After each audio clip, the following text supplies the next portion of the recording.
4 techniques ou astuces pour sauver un couple, pour renforcer la qualité d'une relation, pour éviter conflits, divorces, ruptures, etc., etc. Je suis Oumarou Ousmane alias Doc Polyvalent. Pour tout renseignement ou opportunité ou pour réserver séance de thérapie ou de coaching, je vais laisser des liens dans la description de la vidéo. Et même pour me contacter au sujet des associations ou des sujets, ou bien pour l'amitié, voilà, ou bien vous pouvez voir sur mon site docpolyvalent.fr, ou bien mon adresse email docpolyvalent@gmail.com.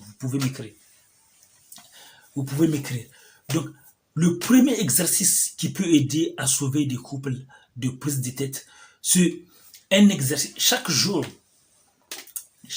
avant de vous coucher, vous devez écrire sur une feuille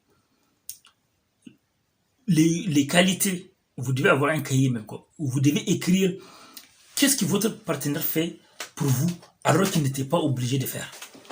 Qu'est-ce que votre partenaire fait de positif, vous apporte alors qu'il n'était pas obligé au niveau de la loi ou au niveau de... voilà, il n'était pas obligé.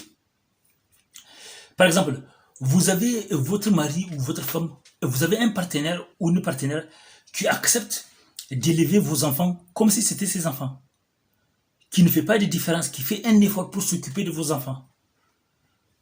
Alors que les enfants que vous avez eus avec votre ex, que vous soyez homme ou femme, sachez qu'il y a des hommes et des femmes qui ne font pas ça, hein.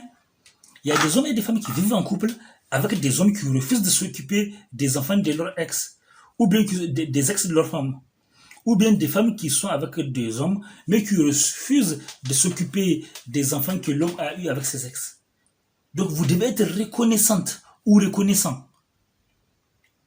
Vous devez être reconnaissant, que vous soyez homme ou femme, vous devez être reconnaissant par rapport aux gens qui s'occupent de vos enfants que vous avez eus avec vos ex. Il faut être reconnaissant, parce que c'est pas tout le monde qui fait ça. Donc, il faut être reconnaissant. Beaucoup de gens ne sont pas reconnaissants envers leur mari ou leur femme parce que ils pensent que c'est le cas avec tout le monde. Ils pensent que tout le monde fait ça. Ils pensent que tout le monde... Non, c'est pas tout le monde qui fait ça. Tout le monde était censé faire ça, mais c'est pas tout le monde qui fait ça.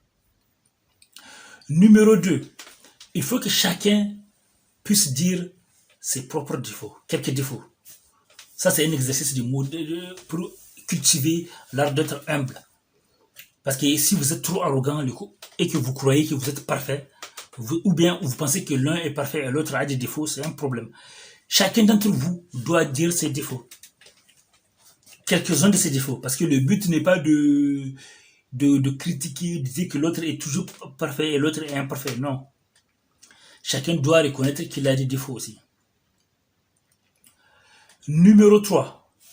Vous avez pu écrire 3 qualités. Voilà. Ce que votre conjoint fait pour vous. Donc, il faut être reconnaissant par rapport à ça. Et le côté, voilà, l'exercice pour la modestie. Et vous allez faire un 3e exercice. 3e exercice, c'est de dire, voilà, qu'est-ce que vous avez fait pour votre copain ou votre copine de la journée. Chaque jour. Qu'est-ce que vous avez fait de positif pour votre copain ou votre copine? Parce que parfois, les gens oublient. Mais vous pouvez leur rappeler. Qu'est-ce que vous avez fait pour eux de la journée, de positif? Parce que les gens, parfois, ne se rendent pas compte de ce que les autres font pour eux. Le 4e point, c'est de dire quels sont les efforts que vous avez faits.